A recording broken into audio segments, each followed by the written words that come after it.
Olá, me chamo Edmilson, faço parte da equipe de suporte daqui da empresa Power Network e o assunto de hoje vai ser sobre PoE, Power over Ethernet. Como muitos de vocês já sabem, geralmente os equipamentos vocês usam uma fonte de alimentação para ligar ele, como por exemplo esse roteador. Você poderia estar fazendo uso dessa fonte chaveada com esse plug P4 ou P8, ligar essa fonte na tomada e assim alimentar esse equipamento. Ou dependendo do equipamento, se for um equipamento de grande porte, você liga o cabo AC no equipamento, liga na tomada e ele está funcionando. Porém, quando você precisa alimentar esses tipos de equipamento, seja ele um roteador, uma câmera IP, um telefone IP, só que no local onde você vai estar alimentando, você chega com um cabo de rede, porém não tem nenhuma tomada perto para poder ligar essa fonte na tomada e fazer a alimentação do equipamento. É aí que vem o advento do PoE. O PoE, vamos supor que para alimentar esse equipamento eu vou estar colocando ele a 50 metros de distância, eu tenho a possibilidade de mandar no cabo de rede, além dos dados, também a alimentação. Então vamos fazer aqui uma simulação. Vou usar uma fonte PoE qualquer, resumidamente, para quem ainda não está habituado com essa tecnologia, essa daqui é a fonte PoE qualquer, e nessa fonte ela tem a característica de ter duas entradas RJ45. Uma porta é para você ligar o seu switch, o seu computador ou outro dispositivo que vai estar injetando os dados nela. E a outra porta é a PoE, é a que vai juntar a energia que vem dessa entrada aqui que você liga na sua tomada com os dados dessa outra porta que você liga no switch ou no computador, enfim. Então vamos fazer aqui um exemplo. Liguei aqui na tomada que tem ao meu lado. Essa porta LAN que eu deveria ligar, por exemplo, num computador ou no switch, eu não vou estar ligando porque é uma exemplificação só para poder energizar o equipamento, para poder alimentá-lo. Eu vou sair com a porta PoE dessa fonte e ligar esse roteador. Ligo aqui na primeira porta desse roteador. Lógico, o roteador ele tem que suportar o padrão PoE para ele poder ser alimentado através do cabo de rede. E a partir do momento em que eu liguei o roteador, acende o LED indicando que ele já está funcionando, que ele já está aceso. Mas é aí que entra a questão. Quanto de vocês já comprou uma fonte PoE ou um switch PoE e foi ligar o equipamento que também suporta PoE e o equipamento não liga? Ou pior, você compra uma fonte, liga o equipamento, depois de algum tempo ele queima. Por que isso acontece? Nesse vídeo a gente vai explicar detalhadamente todos os padrões PoEs que existem, englobando tanto o padrão PoE proprietário quanto o padrão PoE aberto, o padrão PoE passivo e os métodos que são usados para estar alimentando, injetando a energia através do cabo de rede. Então vamos lá. Classificando os equipamentos que oferecem suporte à tecnologia PoE, existem tantos os equipamentos que são a fonte que vai estar enviando a energia para alimentar outros dispositivos e existe o outro dispositivo na ponta final que vai receber essa alimentação. Fazendo a subdivisão de uma maneira simples, os equipamentos que enviam a alimentação, eles são classificados como PSE, ou Power Sourcing Equipment. E os equipamentos que recebem a alimentação são o PD, ou Power Device. Por exemplo, esse é um switch PoE, em que você, depois de ligá-lo na energia, ele te oferece 11 portas para você poder alimentar outros produtos. Como a energia vai ser proveniente desse equipamento, esse entra na categoria de PSE. E na outra ponta vai ter o equipamento que oferece suporte a essa tecnologia PoE e vai ser usado um cabo de rede para poder fazer a alimentação do mesmo, como por exemplo esse roteador que eu citei anteriormente.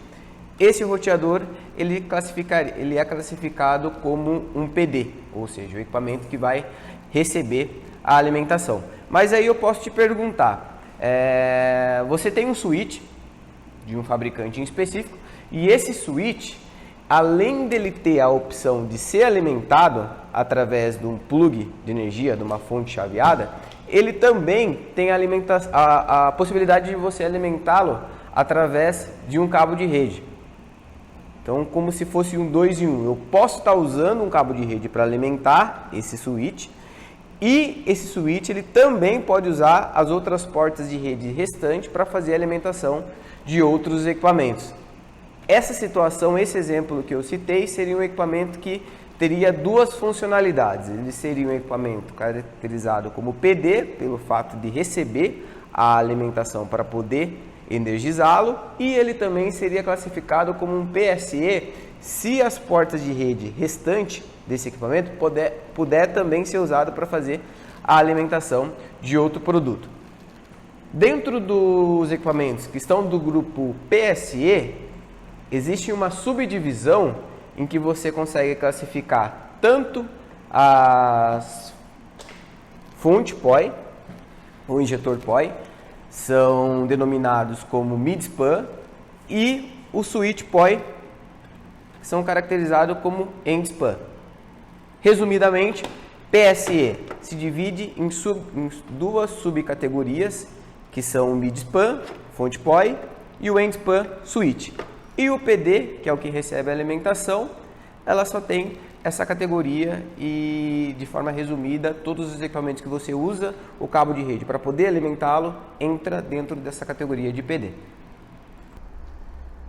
Quando você vai usar um padrão POI ativo para fazer a alimentação de algum equipamento, seja um switch que suporte esse padrão ou até mesmo uma outra fonte que suporta algum dos padrões POI ativos, a primeira coisa que ele vai identificar é se o equipamento a ser alimentado, ou seja, se o PD, ele também oferece suporte a esse padrão POI ativo. E como ele faz a identificação se o equipamento que vai ser alimentado suporta esse padrão de alimentação através do cabo de rede. Todos os equipamentos, por norma, que suportam um padrão POE ativo, eles colocam um componente e esse componente é o responsável por indicar que o equipamento fornece suporte a esse tipo de alimentação. Esse componente é um resistor com um valor de 25 ohms, 25k ohms. Toda vez que o PSE, ou seja, um switch que vai estar mandando alimentação para um PD, se ele identificar que existe esse resistor de 25k ohms, ele consegue identificar que esse equipamento suporta esse padrão POI ativo e só a partir daí é que o PSE, por exemplo, um switch POI, vai estar enviando a alimentação para alimentar esse dispositivo. Se porventura esse equipamento ele tiver esse resistor, mas o valor de resistência for abaixo de 25k ohms ou acima de 25k ohms, ou até mesmo se tiver curto, ele não vai estar mandando alimentação para estar fazendo a energização, a alimentação desse equipamento classificado como PD. Seja ele uma câmera IP, um telefone IP ou um outro equipamento, enfim.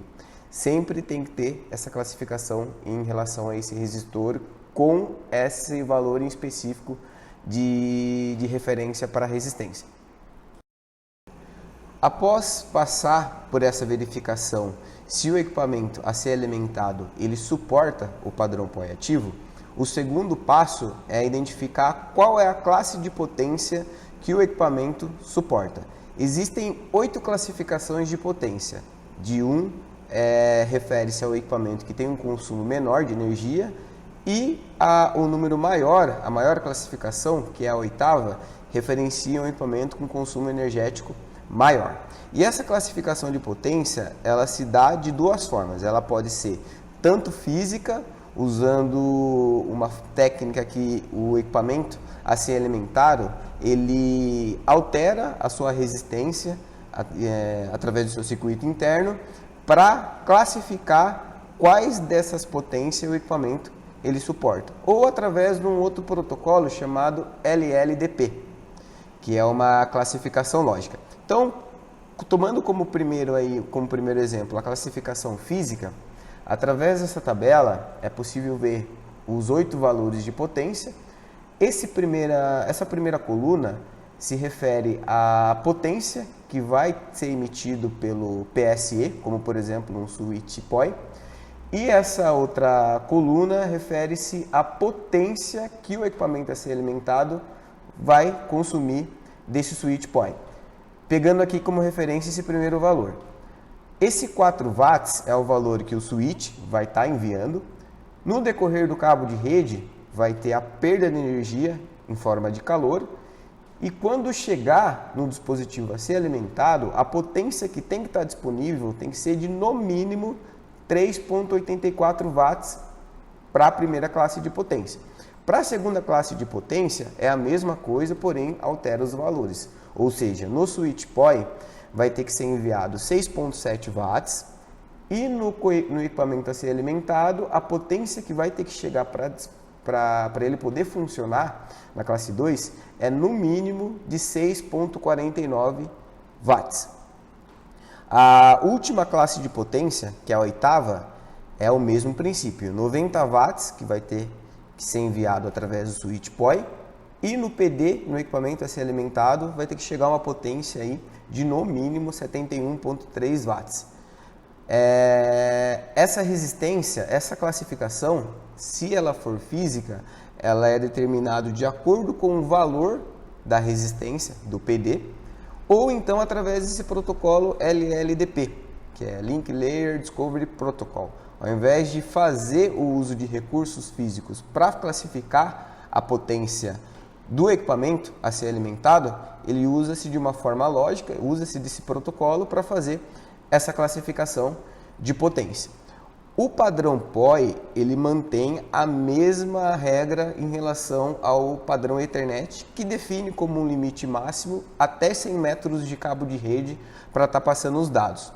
Se o equipamento ele atender a esse padrão POI ativo, que são vários, vamos ver mais para frente aí com detalhes qual os tipos de padrões POI ativo que existem, a diferenciação entre um e o outro, você também tem a possibilidade de usar 100 metros de cabo de rede para estar fazendo a alimentação do dispositivo que vai receber aí a energia, né, o PD. Essa limitação de 100 metros é interessante você levar em conta, por exemplo, nessa tabela, que se você usar 100 metros de cabo de rede, existe uma premissa que o cabo ele tem que ser de boa qualidade, ou seja, um cabo aí 100% cobre. Porque se você usar, por exemplo, uma classe 2, que o switch ele vai estar mandando 6,7 watts, no decorrer do cabo de rede vai perder aí mais ou menos 0,2 watts de potência. Se for um cabo que não for 100% cobre, a tendência é ter uma perda de potência maior do que 0,2 watts para essa segunda classe.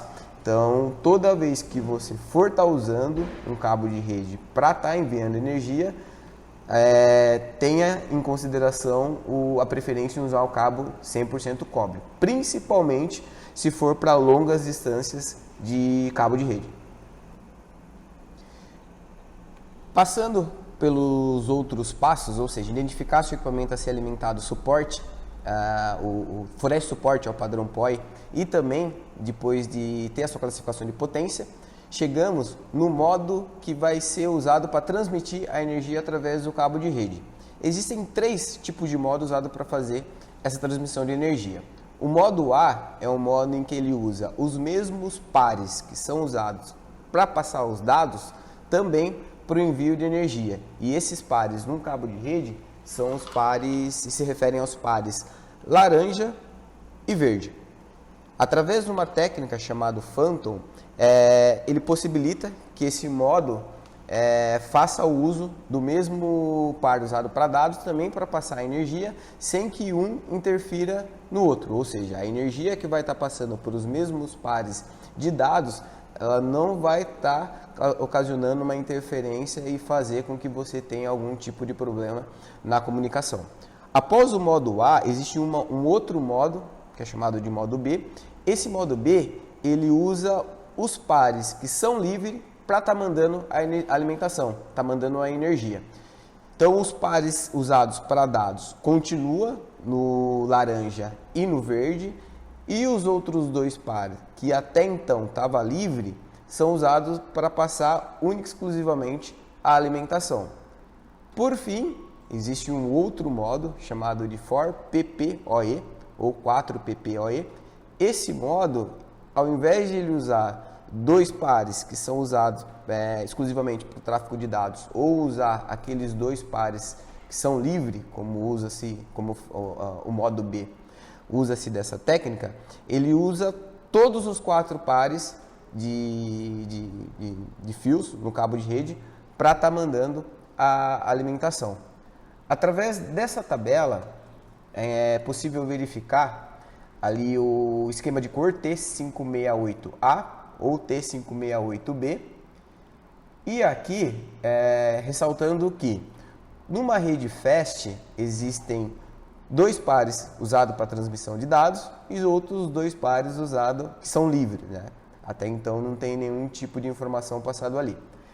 Fazendo uma referência a esse modo B, usando-se dessa tabela, como o modo B ele envia a alimentação usando os pares de dados para uma rede FAST, aqui vai ser usado, se for pegar o padrão T568A, o par verde e também o par laranja.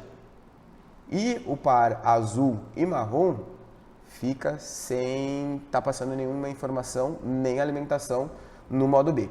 O modo A ele faz o uso da técnica Phantom para possibilitar que tanto a alimentação quanto os dados sejam enviados através do mesmo par. Nesse exemplo em específico, o par laranja e verde vai ser feito o envio aqui da atenção, que são aproveitando aí os mesmos pares que são usados para o tráfego de dados. Numa rede giga, você tem o uso dos dados através dos 4 pares de rede. Então, numa rede giga, ele segue o mesmo padrão de envio da alimentação, porém, sempre vai ser usado a alimentação junto com os dados. Haja vista que o gigabit aí ele já faz o uso dos 4 pares para o envio dos dados. E o modo ForPPoE é um modo que usa todos os pares para estar mandando a alimentação, assim como uma rede gigabit usa todos os pares para estar mandando os dados. Toda vez que o equipamento que vai receber a alimentação, ou seja, o PD, ele passa por todos esses processos, quando ele já recebe a alimentação e entra em funcionamento, a norma do padrão POE ativo, ela tem algumas sinalizações que são usadas durante o funcionamento do equipamento. Uma dessas sinalizações é a sinalização de que o equipamento ele está ativo e em operação. Para o equipamento sinalizar essa informação para o PSE, por exemplo, o switch POE, ele precisa de um consumo mínimo de tempo em tempo. Então tem um consumo ali em torno de 5 mA, que é o valor mínimo necessário para acusar que esse dispositivo está em funcionamento. E esse consumo ele tem que ficar ativo de tempo em tempo. Se o equipamento ele não sinaliza o funcionamento com esse consumo mínimo de 5 mA, o PSE automaticamente para de enviar energia para aquele equipamento, que é como se ele estivesse sinalizando que esse equipamento ele não precisa estar sendo alimentado, visto que ele não está fazendo o uso dessa corrente mínima para indicar para o equipamento estar enviando energia que ele precisa de uma alimentação para poder funcionar. Uma outra condição que pode acontecer é o seguinte: vamos supor que você compra um switch POE ativo e esse switch POE ativo ele suporta até a classe de número 6. E o equipamento a ser alimentado, ele tem um consumo maior. Ele tem ali um consumo classificado numa classe de número 8, por exemplo. Então, como existe essa diferenciação, a norma ela estabelece que, mesmo o equipamento a ser alimentado, ele tendo um consumo de potência maior, ou seja, estando classificado dentro da 8ª posição, lembrando que quanto maior o número, maior o consumo de potência. O PSE, um switch POE, por exemplo, ele vai estar enviando até o máximo que ele está conseguindo. Nesse exemplo em específico, ele vai estar enviando até a potência máxima permitida pela classe de número 6. E o equipamento a ser alimentado, ele vai ficar limitado a receber essa potência que, por sinal, é menor do que ele precisa para funcionar. A norma, ela permite fazer esse uso de uma potência menor para estar enviando a energia para alimentar um equipamento que está numa classificação maior. Se o equipamento ele ainda assim conseguir trabalhar nessa faixa de potência de menor valor, o equipamento ele vai ser alimentado normalmente. Porém, existem algumas implementações que não seguem essa característica do padrão POI ativo. Nesse exemplo em específico, o dispositivo a ser alimentado, que suporta aí até a 8ª classe, ele pode ficar forçando uma potência maior do equipamento que está enviando a energia, do switch, por exemplo. Esse procedimento, nesse tipo de situações, o switch ele vai verificar que um dispositivo que está recebendo alimentação está solicitando uma potência maior do que ele pode enviar e ele vai ficar reiniciando a porta. Ele envia uma tensão, o equipamento que está recebendo alimentação tem um consumo maior, porque ele não fica limitado numa potência menor, que deveria ser o correto. Só que, a partir do momento que ele pede uma potência maior do que um switch pode enviar, o switch ele vai ficar reiniciando. Ele envia a potência, não consegue atender, o equipamento está sendo alimentado, está solicitando e em seguida fica nesse loop. Esse procedimento, esse tipo de situação é chamado de demotion. Seguindo então 100% a norma, o equipamento a ser alimentado, mesmo ele tendo um consumo maior, ele tendo uma classe de potência maior, ele não poderia estar exigindo toda essa potência se o equipamento que está enviando a alimentação, se o switch não consegue fornecer toda essa potência. Se porventura o dispositivo de um fabricante em específico não seguir a esse comportamento, vai ficar dentro desse processo de demotion em que o switch ele envia a potência e para, envia a potência e para. Isso daí às vezes acaba sendo uma situação típica quando você tem um switch que tem uma potência menor do que o equipamento a ser alimentado solicita. Existem 4 classificações para o padrão POI ativo. Através dessa tabela é possível verificar que dentre essas 4 classificações, o padrão 802.3 AF, também conhecido como tipo 1 ou padrão POI, foi o primeiro que foi disponível no mercado. Um equipamento que recebe a energia e é classificado como padrão 802.3 AF, ele pode consumir até 12.9 watts de potência. E o equipamento que vai estar mandando alimentação, ou seja, o PSE, como por exemplo no switch POI, ele tem que enviar até 5.4 watts de potência, que corresponde aí à classe 3. A tensão para o equipamento que vai estar mandando alimentação, por exemplo, por um switch, ela varia aí de 44 a 57 volts, e o equipamento que vai ser alimentado, o PD, ele tem a faixa de alimentação de 37 até 57 volts. É possível verificar que a tensão mínima por o equipamento que vai estar mandando alimentação é de 44 volts. Porém, existe a perda de tensão no cabo de rede em forma de calor, e essa perda de tensão, ela mesmo considerando aí um cabo, por exemplo, de 100 metros, se for pegar o máximo permitido por norma, tem que estar chegando no mínimo 37 volts do equipamento que vai estar recebendo essa alimentação. O padrão com o final 802.3 AF, ele suporta 3 classes de potência, ou seja, a primeira, a segunda e a terceira classificação em relação à potência.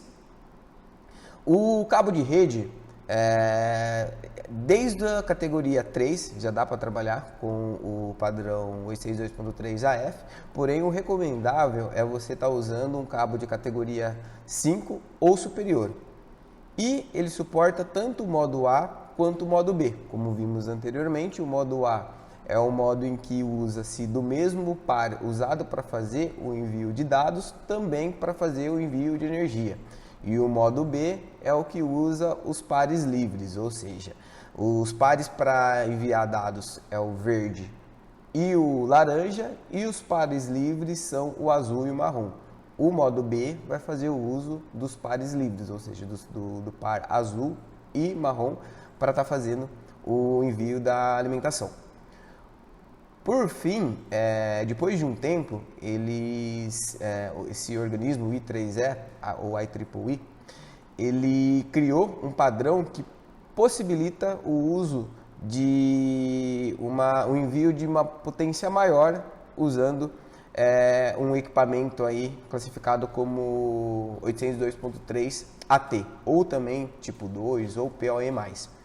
Aqui, para o equipamento que vai receber a alimentação, o consumo máximo dele é de 25,5 watts, e o equipamento que vai estar enviando a alimentação, o máximo que ele pode estar transmitindo é de 30 watts.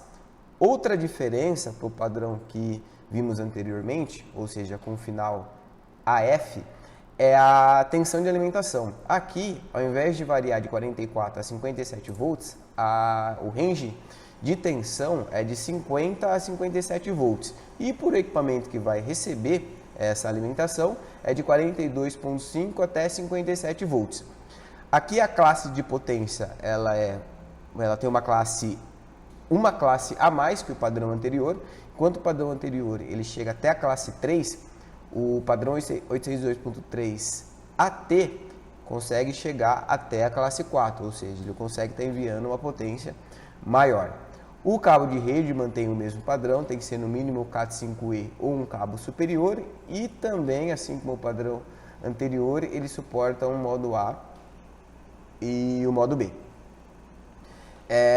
Já o terceiro padrão, 802.3 BT, ele tem duas subdivisões. Tem o padrão de tipo 4, o de tipo 3 e também o padrão de tipo 4.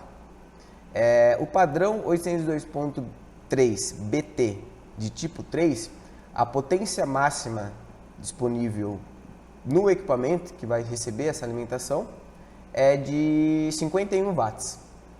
E para o PSE, por um switch PoE, por exemplo, a potência máxima que ele vai estar conseguindo enviar é até de 60 watts. Aqui tem o range de tensão que eles trabalham. Essa classe ela consegue atender até o sexto padrão de potência, ou seja, isso quer dizer que repare-se que esse padrão, que é um padrão mais recente e que também tem a possibilidade de estar enviando mais potência, ele é retrocompatível com os padrões anteriores. Enquanto o primeiro padrão ele suporta até a terceira classe, o segundo ele suporta até a quarta classe, e esse aqui ele suporta até a sexta classe de potência. Então ele consegue atender as classes com exigência de menor consumo de alimentação.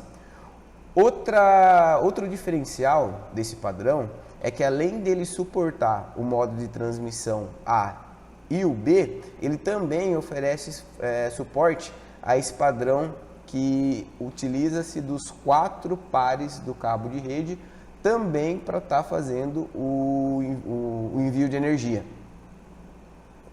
Isso daqui é o chamado FOR-PPoE. E o 802.3 BT de tipo 4, a potência dele aumenta em relação aos padrões anteriores. Enquanto o tipo 3 ele tem a limitação ali de 51 watts por equipamento que vai ser alimentado, aqui a limitação de potência ela já é um pouco mais flexível, ou seja, o equipamento ele consegue solicitar uma potência maior, para o tipo 4 aí chegando a 71 watts. E a potência do switch que vai estar mandando essa energia, o switch ou qualquer outro equipamento que seja classificado como PSE, é de 90 watts. E aqui ele suporta até a última classe de potência, a oitava, que tem um consumo aí maior. Esse padrão, o tipo 4, ele tem como premissa que o modo de alimentação dele tem que ser obrigatoriamente usando-se dos 4 pares do cabo de rede. Assim como, diferente dos anteriores, você não tem a possibilidade de usar o modo A ou o modo B. Aqui, obrigatoriamente, faz-se necessário usar os 4 cabos de redes para o envio de alimentação.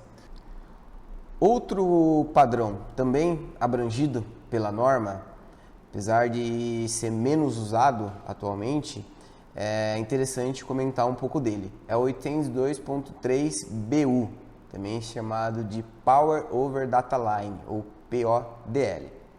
Esse padrão ele é usado dentro de alguns tipos de rede. Enquanto os padrões que vimos anteriormente, ele é usado em redes Fast ou Giga, também chamado de 100 base T ou 1000 base T,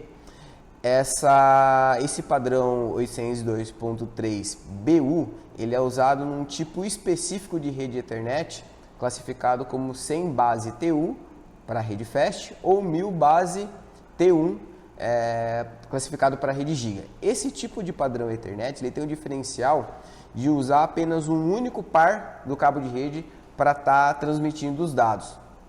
Esse padrão POI que trabalha em cima dessa classificação de rede Ethernet, como só tem um único par para transmitir os dados, ele usa-se desse mesmo par também para estar fazendo o envio de alimentação. Esse tipo de rede Ethernet consecutivamente, essa classe de envio de alimentação, esse padrão POI, eles são usados em aplicações específicas de telecomunicações. Por exemplo, para automação industrial, indústria automobilística. Então, é um padrão que não é comum se encontrar no mercado, porém, existe essa possibilidade de estar usando esse outro padrão que é específico para esses tipos de rede Ethernet.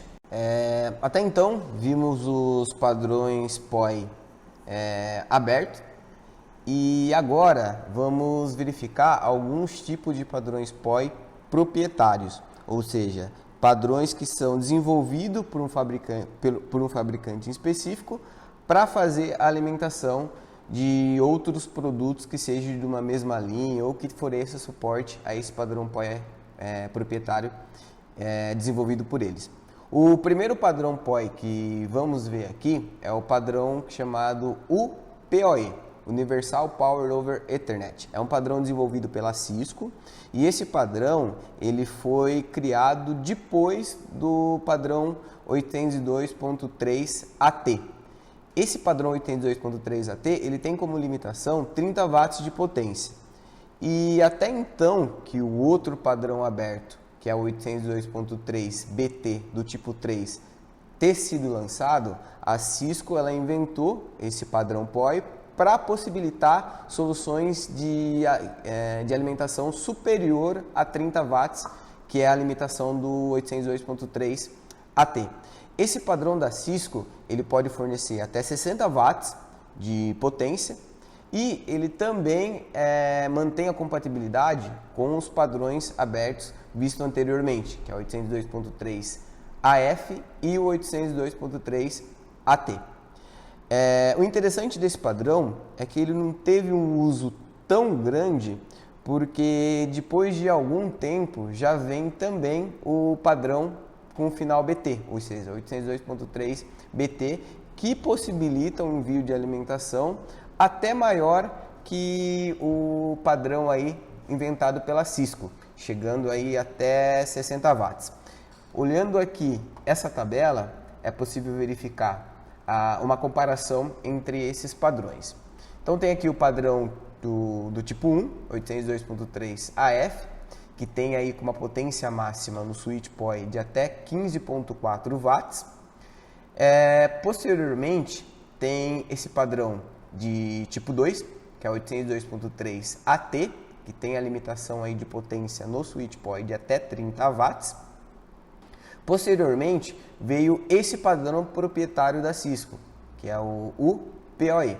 Esse padrão proprietário ele envia até 60 watts. Porém, para chegar a essa potência, o equipamento que vai ser alimentado também tem que suportar esse padrão proprietário desenvolvido pela Cisco. Se o equipamento ele oferecer suporte ao padrão 802.3AT ou 802.3AF, o equipamento que suporta esse protocolo proprietário da Cisco, ele pode alimentar os equipamentos que fornecem suporte a esses padrões de menor consumo, porém a limitação de potência vai ficar correspondente ao tipo de padrão usado, ou seja, para o final AT até 30 watts e para o final AF até 15.4 watts. Posteriormente, pode ver aqui que tem esse padrão 82.3 BT, que oferece a mesma potência que esse padrão da Cisco. E por fim, o BT, que é o BT tipo 3, né? E por fim, tem esse padrão 82.3 BT tipo 4, que fornece uma potência até superior que o padrão proprietário desenvolvido pela Cisco. Assim como a Cisco, que desenvolveu o seu próprio padrão POI proprietário, o UPOI, como vimos anteriormente, uma outra empresa chamada Analog Devices desenvolveu o seu padrão chamado de LT-PoE++.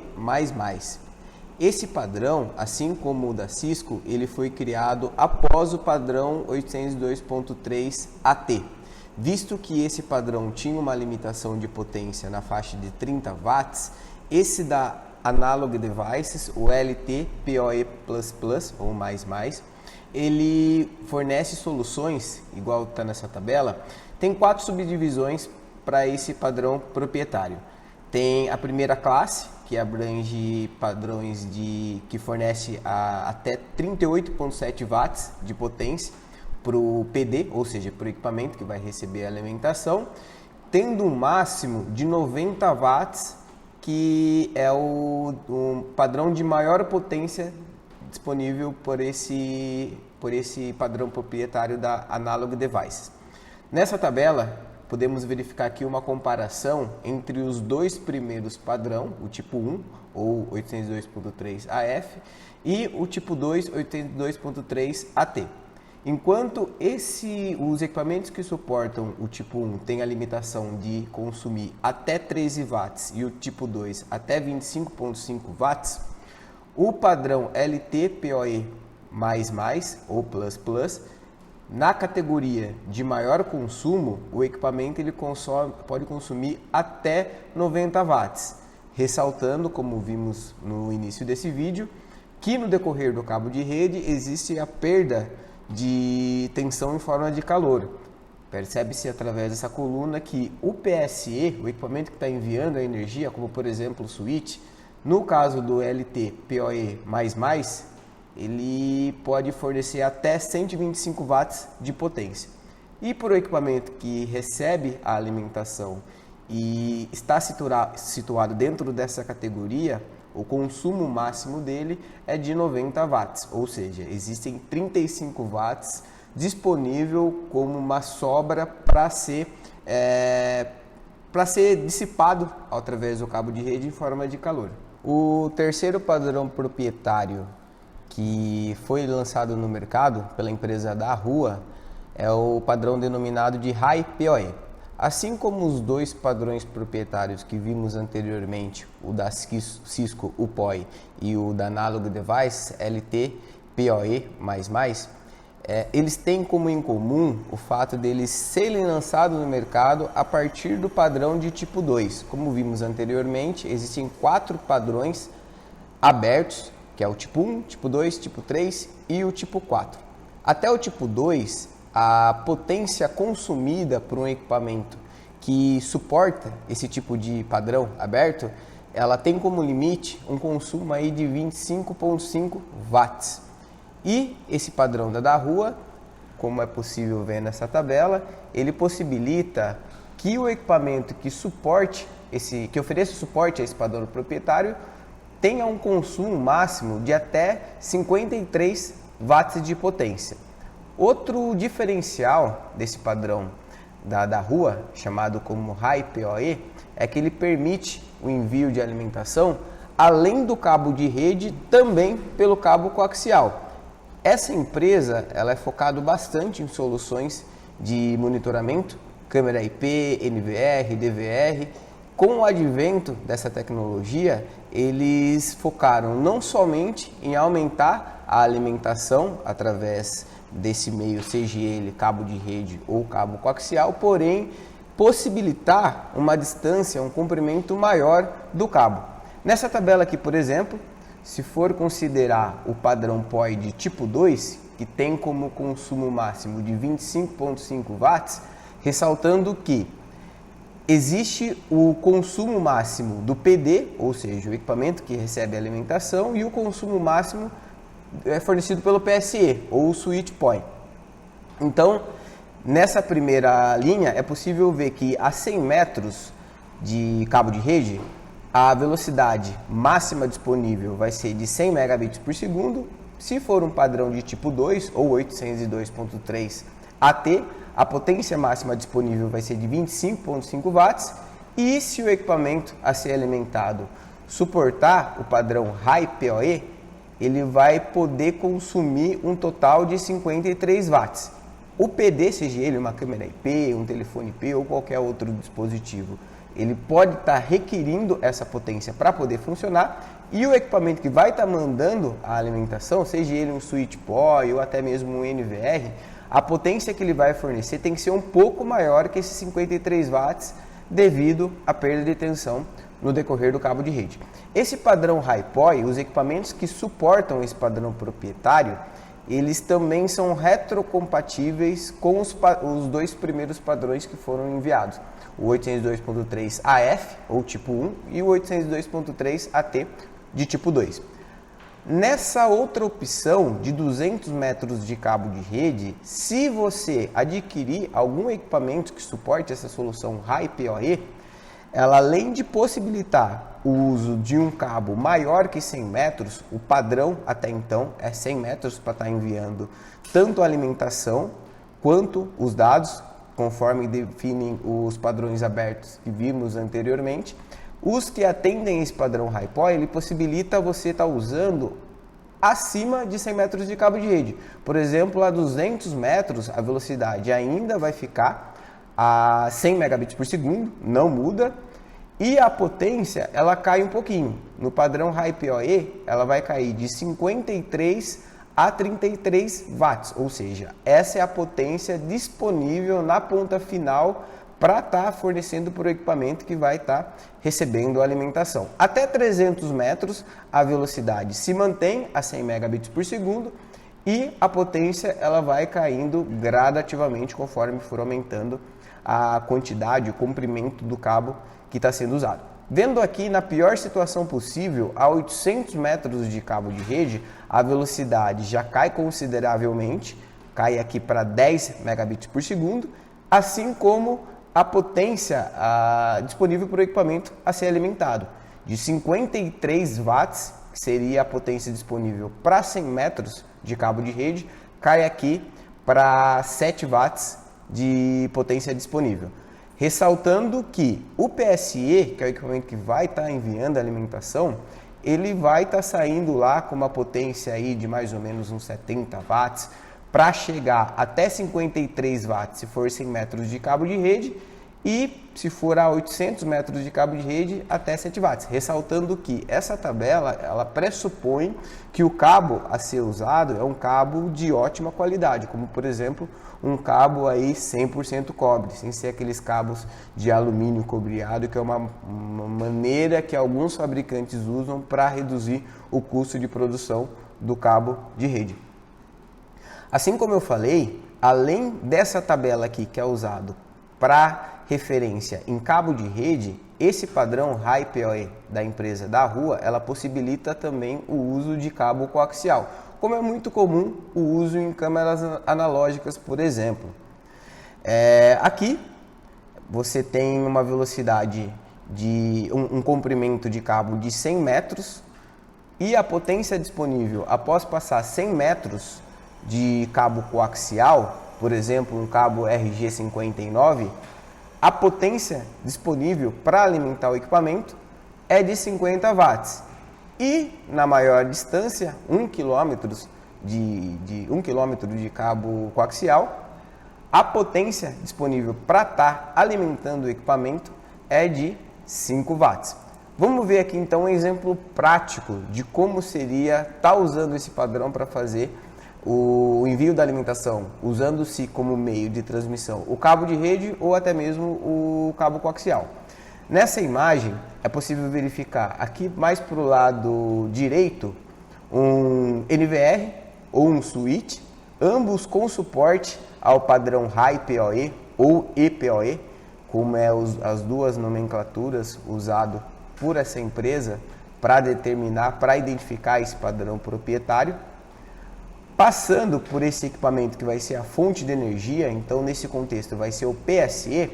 Aqui usa-se 800 metros de cabo de rede e na outra ponta liga-se uma câmera que também que tenha suporte a esse padrão proprietário chamado de High PoE ou EPoE.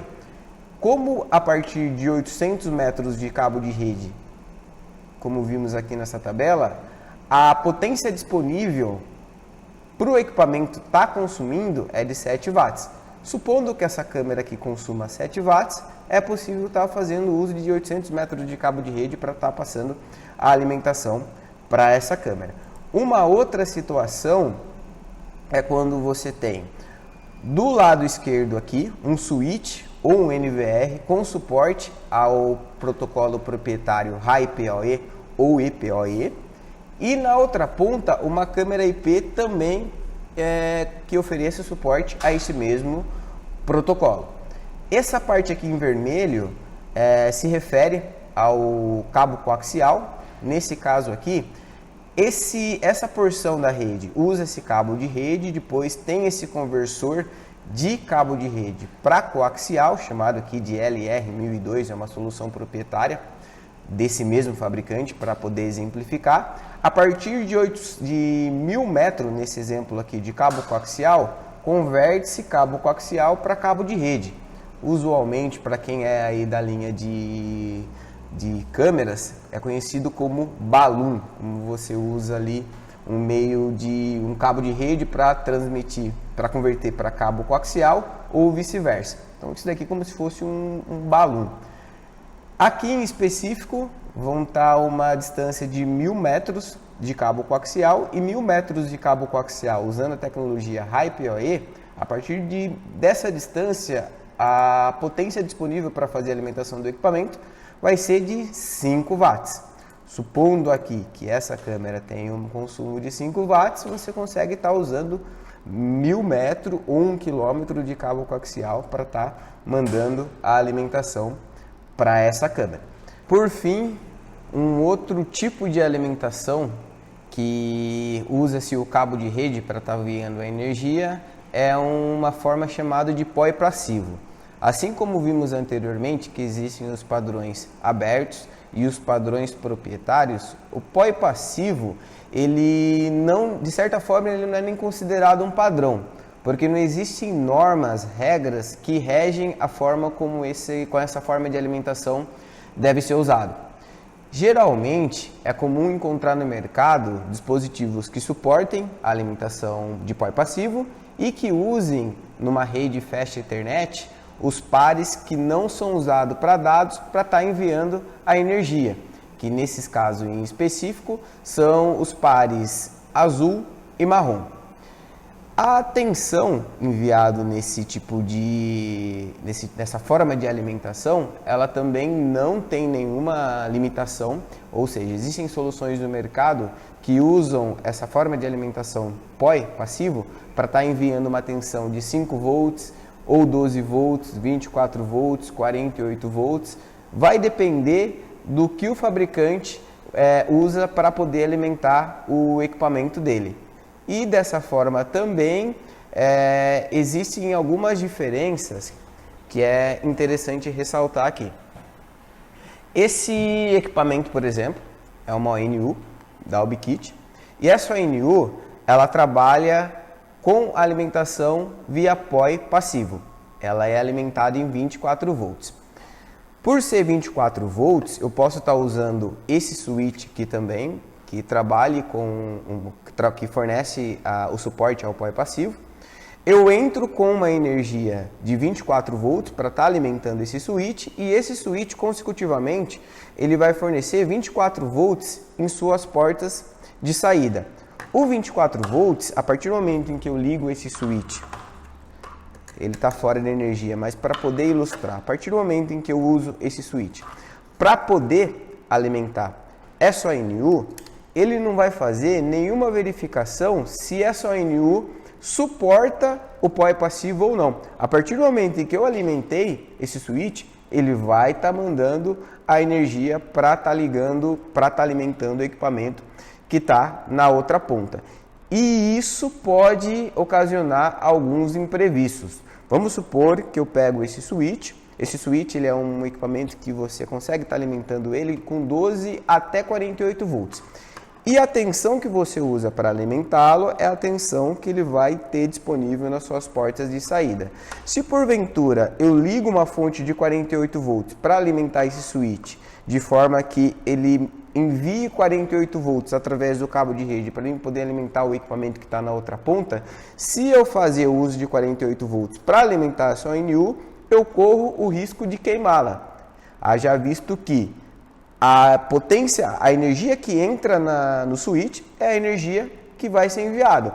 Já os padrões que vimos anteriormente, independente se for um padrão POI aberto ou então um padrão POI proprietário, o primeiro passo que ele faz antes de estar enviando a alimentação é identificando se o equipamento oferece suporte a esse tipo de alimentação.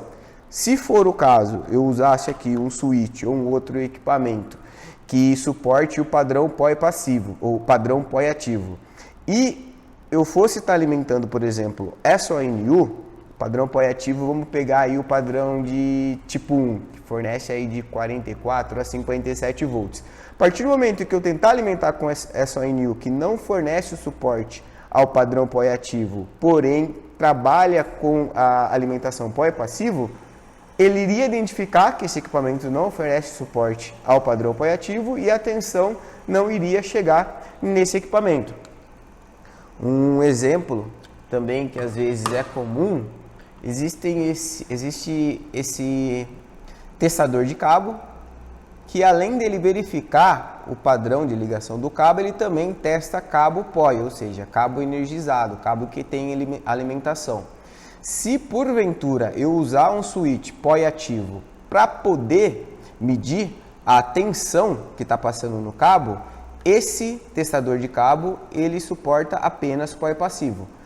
Se eu ligar um switch POI ativo, a energia, a tensão não vai ser enviada através do cabo pelo switch, haja visto que esse produto ele não suporta o padrão POI ativo. Essa outra opção é um equipamento da Microtik e esse switch ele suporta ambos os padrões, ou seja, ele tem tanto o suporte ao padrão POI ativo quanto o suporte ao modo de alimentação por POI passivo. Ele é uma opção onde você quer atender através de um único switch as duas gamas de equipamento, tanto o equipamento que suporta o padrão POI ativo, quanto o equipamento que trabalha apenas como POI passivo, que é o caso dessa ONU. Ressaltando que o POI passivo, por ele não ter nenhum padrão que dite a forma como ele deva trabalhar, é legal verificar se a forma como esse switch vai trabalhar, no caso do POI passivo, é compatível com o equipamento que vai ser alimentado na outra ponta, um PD. Uma das considerações que vocês podem estar fazendo é verificando os pares que são usados para estar mandando a energia, os pares que são usados para estar mandando a alimentação.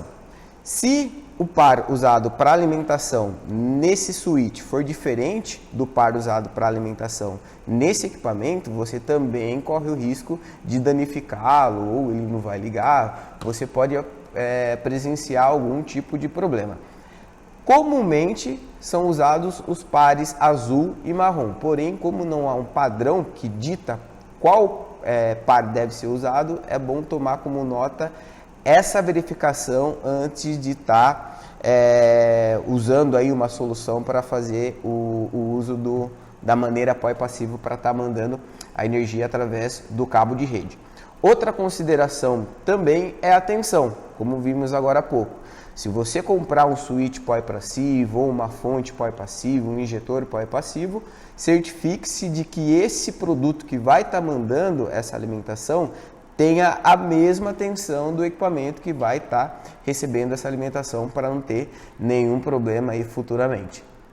Bom, depois de ter visto todo essa avalanche de conteúdo, vamos ver aqui algumas situações na prática de como escolher o melhor equipamento, a melhor solução para a sua aplicação.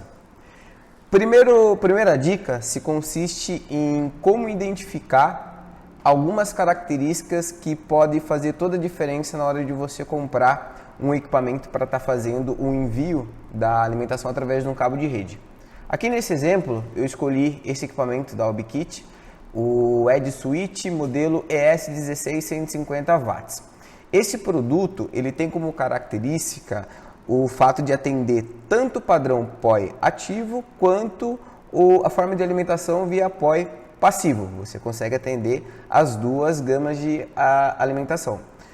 O POI ativo, que esse equipamento suporta, conseguimos ver aqui, ó, que ele vai estar atendendo tanto o padrão POE 802.AF quanto o 802.11 AT.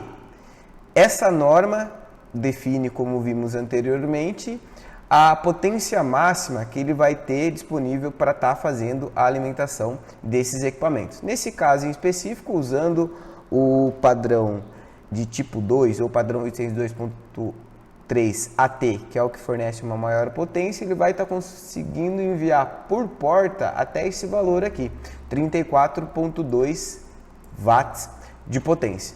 E como eu falei, ele também é um equipamento que atende a forma de alimentação via POI passivo. Só que nesse caso em específico, ele vai estar fazendo o envio de 24 volts através dessa forma de alimentação de POI passivo. E entre parênteses, é possível verificar que ele vai estar mandando essa alimentação através dos pinos 4, 5, 7 e 8. Ou seja, o pino 4 e 5 ele vai estar mandando a tensão positiva e o 7 e 8 vai estar mandando o neutro ou também o negativo, para ter a diferença de potencial e tendo como diferença esse 24 volts, que é a tensão que ele vai estar usando para fazer a alimentação. Logo, o equipamento que for estar na outra ponta, se eu for estar usando o POI passivo para estar mandando a alimentação, ele vai ter que ter a mesma tensão, no caso 24 volts, e trabalhar com a mesma pinagem. O pino 4 e 5 é o positivo e o 7 e o 8 é o negativo ou neutro. E ainda no padrão, no POI passivo, é possível verificar que ele vai ter aqui uma faixa de 20, a média de 24 volts, porém ele pode ter uma variação de 20 a 27 volts. Outra característica interessante desse produto, desse switch, é o consumo que ele vai precisar para poder funcionar. Se você for usar esse produto apenas para fazer o uso das funções de switch, sem usar o recurso de POI para poder alimentar outros equipamentos, o consumo máximo dele é até de 28 watts. A partir do momento em que você escolhe alguns dos modos de alimentação POE, seja ele o padrão POI ativo ou a forma de alimentação via POI passivo, o consumo máximo dele é até de 150 watts de potência, 150 watts que ele vai estar consumindo para poder fazer tanto dispor de uma energia para ele poder trabalhar e o restante para poder fazer a alimentação de outros equipamentos usando-se aí do cabo de rede. Outra dica para uso de alimentação através de POI passivo. Existe esse equipamento que na verdade ele consiste de um injetor, ou seja, você injeta os dados através desse RJ45 e a alimentação através desse plug. E esse daqui é um divisor ou um splitter. Essa solução é útil quando você precisa alimentar um equipamento que não forneça suporte à alimentação através do cabo de rede, em específico usando o POI passivo. Então, como isso daqui vai funcionar na prática? Eu uso uma fonte de energia para ligar esse dispositivo, que é um injetor, e essa fonte, para esse específico, ele aceita de 12 a 48 volts. Ligando aqui nessa perna, eu vou estar entrando com a alimentação, no caso aqui essa fonte é de 24 volts. Isso aqui eu ligo em algum dispositivo qualquer, no computador, eu vou ligar nessa porta desse switch aqui, apenas para exemplificar que, vamos supor que esse switch aqui fosse um switch normal, né? A partir do momento em que eu faço essa ligação, eu vou estar fazendo com que essa RJ45 tenha tanta alimentação proveniente dessa ligação, quanto os dados provenientes dessa outra ligação aqui. Uso uma ponta do cabo de rede aqui. Essa outra ponta, que poderia estar a 10, 20 metros, 30 metros de distância, enfim, eu ligaria num outro conjunto, que é esse daqui, que ele tem a função de dividir os dados e a alimentação que está chegando através desse conector. Eu faço uso aqui, e esse equipamento aqui é um dispositivo, é um gateway que não tem acesso à alimentação, não tem suporte à alimentação através do cabo de rede. Como é possível ver aqui esse plug P4, a única forma de alimentação suportável por esse dispositivo é através desse conectorzinho aqui de energia do tipo P4.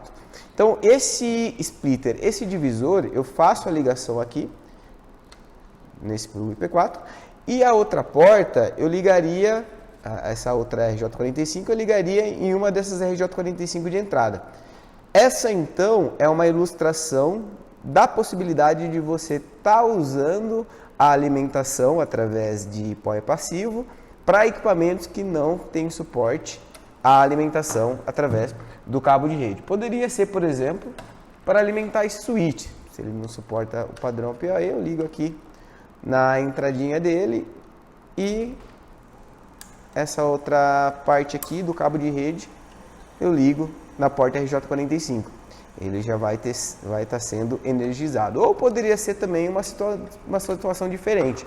Ao invés de usar essas duas partes desse conjunto POE, como é o nome dado para esses dois dispositivos, um é um injetor e o outro é o divisor, eu poderia estar usando só um injetor para estar fazendo a alimentação de algum equipamento que suporte a alimentação através do POE passivo, como por exemplo essa ONU aqui da OBKit. Eu não preciso dividir os dados de alimentação, haja visto que esse produto suporta alimentação através do cabo de rede. E o POE passivo não para por aí. Eu poderia estar usando também uma outra alimentação através de um conversor, por exemplo. Existem diversos conversores disponíveis no mercado. Esse, por exemplo, ele vai converter de 48 volts para 24 volts. A entrada é RJ45, eu entro com um cabo de rede que tenha 45 volts na entrada e na saída eu vou converter para 24 e com a saidinha P4. Também existem disponíveis no mercado produtos que têm tanto entrada RJ45 quanto saída RJ45. Você pode escolher os diversos modelos disponíveis, entre os modelos que diminuem a tensão, ou seja, você entra com uma tensão maior, por exemplo, 45 volts, 44 volts, e diminui para uma tensão menor, por exemplo, 24 volts. Ou poderia ser o inverso também, você entra com uma tensão menor, por exemplo, 24 volts, e aumenta por uma tensão maior, como por exemplo, 48 volts. Além desse testador aqui para cabo de rede POE, que você coloca o cabo de energizado, ele vai acender um LED aqui na frente indicando se o cabo ele tem tensão nele ou não, ressaltando que esse testador é único exclusivamente para equipamentos que trabalham com o POE passivo. Bom, depois de tantas informações, às vezes é comum ter uma certa dúvida ou uma certa incerteza na hora de escolher o seu produto, seja ele um produto que suporta o padrão POE ativo ou então o padrão POE proprietário ou até mesmo a forma de alimentação POE passivo. Na dúvida, você pode consultar a nossa equipe comercial ou até mesmo a parte de suporte técnico, que temos aqui todas as soluções de alimentação através de cabo de rede e assim como os dispositivos que atendem a norma em relação aos padrões que eu citei anteriormente. É comum, quando você verificar uma solução, você certificar seja através de datasheet ou então considerando a opinião de um técnico que tenha conhecimento sobre esse assunto, porque às vezes tem alguns produtos que são nomeados como POI ativo, mas eles não atendem todos os requisitos demandados por essa norma, vamos se dizer assim. Uma coisa que às vezes você acaba encontrando com uma certa facilidade no mercado é um equipamento que recebe alimentação, no caso um PD, que se diz com suporte ao padrão POI ativo, por exemplo, o padrão 802.3 AT, que é o padrão de tipo 2. Por ele ser condizente, por ele oferecer suporte a esse padrão, o equipamento que recebe alimentação, ele por norma vai ter que suportar todos os modos de alimentação que vimos anteriormente para transmissão de energia, ou seja, ele tem que suportar tanto o modo A, que usa-se dos pares laranja e verde, e também no modo B, em que usa os pares marrom e azul. Se for um padrão mais recente, como o padrão 802.3 BT, ele também tem que oferecer suporte à alimentação através dos 4 pares dos cabos de rede. Às vezes, um equipamento que recebe alimentação, ele suporta só o modo A, ou só o modo B, ou só o modo em que via a alimentação através dos 4 pares do cabo de rede. Esse equipamento, apesar de atender os outros requisitos da norma, se não suportar todos os modos de alimentação, não pode se dizer que esse equipamento ele é 100% compatível com alguns dos padrões POI aberto. Outra também característica desses equipamentos é o fato dele também ter que atender a forma de classificação em relação à potência. Como vimos anteriormente, existe a forma de classificação física ou a forma de classificação lógica através do protocolo LLDP. O equipamento que atende 100% às normas tem que suportar essas duas formas de sinalização para classificar a sua potência dentro do intervalo de 1 a 8, como vimos anteriormente. Já a outra ponta, o equipamento que faz o envio da alimentação, o PSE, ele não tem a obrigatoriedade de suportar todos esses modos, ou seja, ele pode transmitir tanto no modo A, ou no modo B, ou no modo de 4 pares, visto que a outra ponta ele tem que atender todas essas recomendações, né? E assim também como forma de classificação de potência. Ele pode usar da forma de classificação física ou da forma de classificação lógica, haja visto que o PD, o equipamento que recebe a alimentação, ele tem que suportar essas duas formas. Bom, por hoje é só isso. Qualquer dúvida, nos chame, nossa equipe comercial está pronta para te ajudar, assim como nossa equipe técnica, e até o próximo tópico.